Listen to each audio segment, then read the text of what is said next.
پر تقوا دا ده چې خبرې به د پردو سره په ناز او په ادا او په نرمۍ باندې نه کوي. د یو نیم زنانه م لیدلي که نه عامه خبره که کوي دا لا پرېږده چې د دې سړي طبیعت خرابوي خو له هغه ورته بیا ډېره اسانه ده. عامه خبره چې دوکان کې څه شی رالي یا د چا نه څه تپوس کوي دومره په ناز او په ادا او دومره به ورسره تاو راتاو شي او دومره به ورسره د لاس ووایي د روزي به ووایي د سترګې به ووایي یعنی ښه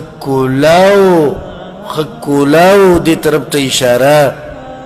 چې زه ښځه یم او زه که ته ما سره خبرې کول غواړې که ته داسې کول غواړې که ته داسې کول غواړې بعض پکې داسې ښه بعض داسې دي چې هغې غلط طرف ته سوچ نه دی خو د ادا یې صحیح نه ده. الله وایي داسې مه کوئ ولې سبحان الله الله څه وایي فيطمع الذي في قلبه مرض بس تمه به وکړي هغه کس چې په زړه د هغه کې بیماري ده. بیمار انسان به تمه پیدا شي. یو خو موږ ووایو که چې دوه قسمه دی. یو خو هغه جنۍ دی چې هغه والعیاذ بالله ده غلطه هغه غواړي چې دا خلک ما ته کاږه شي او مایله شي خو بل طرف ته یو ښځه ده د هغې دا اراده نشته نو دې خلکو ته دا نصیحت دی چې صحیح ده ستا خو دا اراده نشته خو د بیمارانو به څه پیدا شي تمه به پیدا شي که نه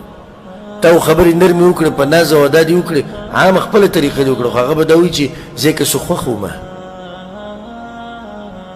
داسې شتې دي دا بعض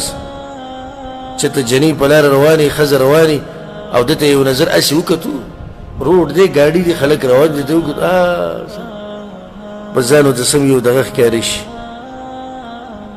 چې راشي بس د دغه جنۍ په باره کې به غلط سوچونه کوي. فیطمع الذي في قلبه مرض دا هغه د په زړه کې بیماري ده. معمولي نظر پرې د جنۍ پرېږدي دی وایي جنۍ خرابه ده که چې د جنۍ نرمه خبره وکړه دی وایي ما ته اشاره کوله. وقلنا قولا معروفا او وای وینا د شریعت مطابق. د ښځو دپاره چې کله عام اوقاتو کې خبرې کوي داسې عامو سړو سره یا دوکان ته ورلو څه کار یو نو څنګه خبرې دې کوي اواز دې څه ساتي اواز دې پیړ ساتي غټ اواز نرمې نرمې خبرې دې نه کوي په څو دی دا شی هغوی دا په دومره په دومره میلاوېدی شي که نشي میلاوېدی نه نشي میلاوېدی صحیح ده داسې سختې خبرې سختې مطلب چې اواز غټ وي نرمې خبرې پکې نه وي دې طرف ته پکې بلکل چانس نه جوړېږي چې سړی دا ووایي چې او دا ښځه غواړي چې دا سړی ما سره خبرې وکړي دا د اوچتې مؤمنې ښځې او د اوچتې مسلمانې ښځې دا د هغې صفت دی الله دې زموږ ټولو په زنانو کې دا پیدا کړي. وقرن في بيوتكن اوسیږئ په خپلو کورونو کې په خپلو کورونو کې حالانکې دا کورونه په اصل کې د چا دي د رسول صلی الله علیه وسلم دي. نسبت د کورونو بیبیانو ته وشو اشاره ده دې ته چې د ښځو ځای دغه کورونه دي. وقرن فی بیوته داسې راتله پکار و که نه چې کښېنئ د چا په کورونو کې د پیغمبر صلی الله علیه وسلم په کورونو کې وینا وی قرن وقرن فی بیوتکن اوسیږئ تاسو په کورونو خپلو کې وقرن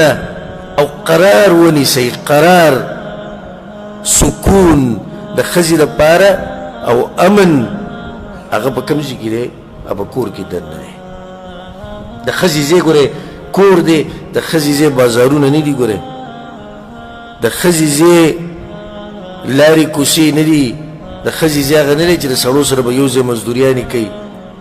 او د سړو سره به یو ځای سبقونه وایي نه نه دا د ښځو ځای نه د ښځو ځای دا د هغوی کور دی. وقرن فی بیوتکن زنانه وتی شي د کور نه بهر خو د ضرورت په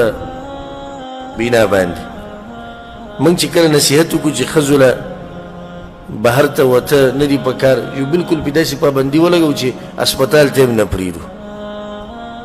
یا د هغې څه ضرورت یي غم خادي هغې له هم نه پرېږدو نه دومره سختي هم نه ده پکار. ښځه وتی شي د هغې خپل شروط دي چې فتنه ترې نه جوړېږي او په پرده کې وتی شي خو هغه ښځه دیندار ښځه نه ده او دا د دیندارې ښځې صفت نه چې د ځان نه سم سړی جوړ کړی د یو نیم ښځې دا بولخه کې تاسو خیال کړی دا پړونه بلکل د دروازې سره پروت دي خیال هم دی که خو معمولي خبره په سر یې راواچوي یوسي دا بلکل داسې لکه څه لکه سړی د دې ټول کور غم خادي او د دې هر څه د دې په سر راغستي ښه دا پکې نه چې د خاوند نه تپوس یا نه خاوند به دې نه تپوس کوي چې زه نن بهر ډوډۍ خورم وخورم که نه که ستاسو اجازه دي هغه ورته یو زه وخوره زه هسې زه هم بهر وخورم وایي نو داسې م اجازت نه دی په کار چې اوس لمنډه ښځې نه دي بلکل سړی جوړ کړی دی او پرېښودی نه ښځې ته وایي اصل ځای ستا څه دی دا کور دی که چېرته ضرورت راغی بهر ته وتې نو وتی شي خو د پردې به پکې خیال ساتي چې بدامني نه وي او دغه شان فتنتې نه جوړېږي بیا وتی شي وقرن فی بیوتکن اوسېږئ په کورونو خپلو کې د رسول وسلم د هر بیبي ځان له کوټه وه کورونه وویلی